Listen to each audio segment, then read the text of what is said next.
Magandang araw po sa inyo. Kwentong politika po tayo ngayon muli. Atin pong pag-usapan sa pagkakataong ito, ano po kaya ang mga tsansa?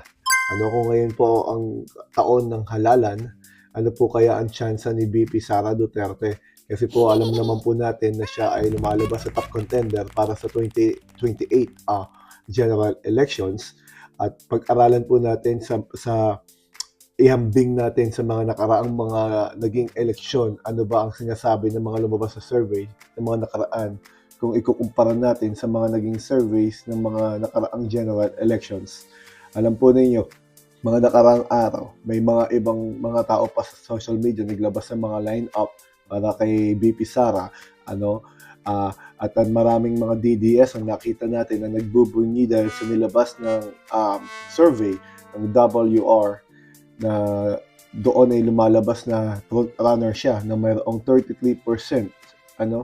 Atin pong pag-uusapan, ano ba ang ibig sabihin nun kung ngayon ang eleksyon. Ngayon ganito ang ibig sabihin nun. Umpisahan po natin sa kakaibang kinikilos ng mga DDS. Sila po ay sobrang iingay sa social media at sila po ay nagbubunyi maigi dahil nga po sa 33% na lamang o score percentage ni BP Sara Duterte sa WR survey. Pero kung ito po ay iahambing doon sa 2014 survey, 2 taon bago ang 2016 general elections kung kailan naluklok si dating Pangulong Rodrigo Duterte. Noong 2014 po, mga bandang 2014, 2015, at maging na 2013, yung mga panahon na yan, yung mga survey pong yan, nakatumbas ngayon ng panahon natin ngayon, 2025. So, ipagpalagay po natin yung 2014 ay iambing natin sa 2025. Nung panahon po ngayon, ang nangunguna po sa survey, ang frontrunner po ay si J.J. Marbinay. Kung hindi po ako nagkakamali, meron po siyang mga nasa humigit kumulang 40%, 40, 41, 42%. Ito pong si Sara Duterte ay 33%. So, mas lamang po si Binay kung sasabay na survey, ikukumpara natin. Pero alam po natin kung anong kinalabasan ng 2016 elections, 2 taon matapos ang paggawa ng survey na yon. Hindi po nanalo si Jejo Marbinay. Ngayon, bakit po ba hindi dapat ikabunyi ng mga DDS ang 33% na score ni BP Sara? Unang-una po, ang 33% po, ibig sabihin po nun, 30% na lang po natin, para mas madaling isipin. Sa 100%, 30%. Sa 10 katao, 3 tao po ang gusto siyang iboto o iboboto siya. Sa 10 tao, may 3 botante na sigurado kay Sara Duterte. Meron pa pong 7. Mas lamang po ang 7 sa 3. Ibig sabihin, 7 sa kada 10 Pilipino ayaw kay BP Sara. Mukha lang malakas kasi yun ang sinasabi ng survey na siya ang nakakuha ng 33%. Pero meron pa 77% na nawawala, na nag-spread out sa mga kalaban niya at mga undecided. Ngayon, iiba po yan. Depende kung sino ang tatakbo kalaban niya. Kung magsasama-sama ba ang mga kalaban niya para mabuo ang 77% o yung 7 sa kada 10 Pilipino mapagsama-sama nila, o maghahati-hati rin ba ng boto ang kalaban ni BP Sara. So, yun po yung isa sa mga anggulong kailangan nilang mapag-aralan at makita. Pero pag-usapan din natin, bakit po ba napakaaga pa kung iisipin natin yung 2 to 3 years na survey bago ang elections. Marami po kasi mangyayari. Pinakamalapit po nating pwedeng ihambing ay yung kay Jejo Marbinay, kay dating Vice President Jejo Marbinay. Dahil po noong 2014 at 2015, lumabas po ang mga sangkatutak na issues sa kanya. Alam po natin sa mga eleksyon sa Pilipinas, kapag ikaw ay contender, naku po, ang daming sisingaw sa'yo. At yun na nga nangyari kay Jejo Marbinay. Nagkaroon ng mga issue dun sa parking lot sa Makati at kung ano-anong malalaking issue na inimbestigahan noon na nakatulong para bumaba, lumagapak ang kanyang score sa survey. At nung dumating na nga ang panahon ng kampanya at eleksyon, hindi na nga po siya makahabot-abot sa top. At si Pangulong Duterte nga noon ang nanalo. Ano? Ganun din nung mga panahong 2010. Dalawang taon o isang taon bago ang 2010 elections, lamang po si Manny Villar kay Aquino. Actually, si Aquino po, si Noynoy Aquino ay hindi lumalabas sa survey. Dahil nung panahon na yun ay si Mar Rojas ang lumalabas sa survey kasunod ni Manny Villar. 2004, si Fernando po Jr. po ay lamang tikit pero lamang kay dating Pangulong Gloria Macapagal Arroyo. 1998 elections po ay iba.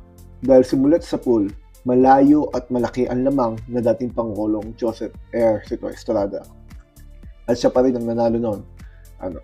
So, kung makikita po natin, 2025 pa lang po ngayon, papasok ang 2026.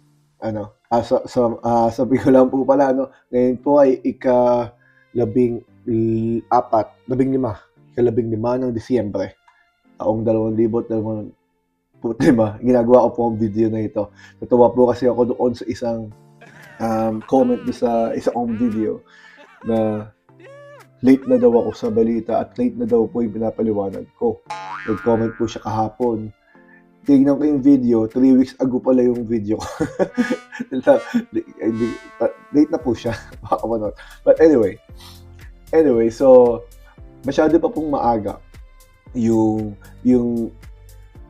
analysis para makapag-conclude tayo na dapat ikapagbunyi ang 33% ni Bibi Sara. Dahil marami pa pong mangyayari. At yung kay Binay nga, nalabas ang mga issue na nakatulong para bumagsak siya. Ang mga issue yun ay malayong-malayo sa mga issue ngayon. Ang issue po ngayon ay napakalalaki. Confidential fund ng BP, ng Office of the Vice President at ng DepEd nung siya ay namumuno pa. Siya pa ay sekretarya. Yung kanyang mga pinagsasabi sa social media, mga pagbabanta sa Pangulo, na sinasabi niya hindi naman daw pagbabanta, pero nakita naman ng taong bayan ang video. At ang kanyang mga inasal sa mga nakaraan, malalaking issues, di hamak na mas malalaki doon sa nangyari kay Jeju Marbinay na nagpatulong para bumagsak ang kanyang survey. Kaya itong 33% na ito, pag pumasok na po ang mga taong 2027 o 2026, pag naging seryoso na ang tingin ng tao sa mga issue tungkol kay VP Sara, naniniwala po kung babagsak ang survey niya. Lalo na kung matutuloy ang impeachment niya, siya yung makukonvict, hindi rin po siya pwede tumakbo na. Yun ang pinaka-worst scenario ng kanyang kandidatura kapag nakalusot at ma-litis siya sa impeachment trial sa Senado at mapatunayan doon o ma-convict siya sa mga kasong ipinaratang sa kanya.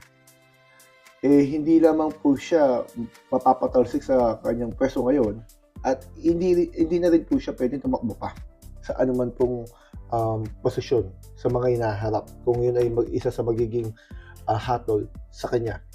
Kaya pinipilit po ngayon, ang tingin ko pa, ang pakiwari ko, kaya ngayon ang mga DDS, ang mga kapartido ni BP Sara ay masyadong aktibo at may ingay para pabagsakin ang Administrasyong Marcos dahil para maiwasan ang posibleng pagkakapatalsik sa pwesto ni BP Sara at pagpapabawal sa kanya na makakatakbo sa mga susunod na mga panahon.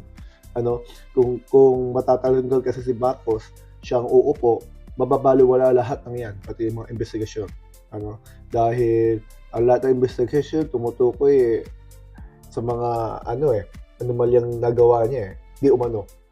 Kaya nga itong iba niyang mga kaalyado hindi na makita. Kahit si Senator Bato de la Rosa hindi humaharap.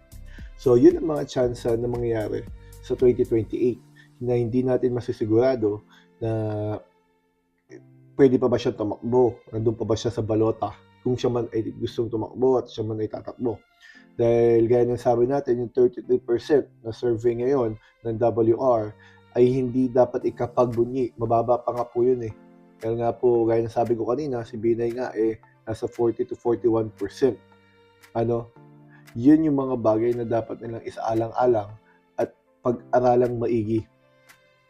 Yun yung mga bagay na kaya nga yung naglabas ng senatorial lineup ni VP Sara D. Umano ay is a weak lineup. Hindi siya para sabagay maaga pa po ngayon. Napakaaga pa.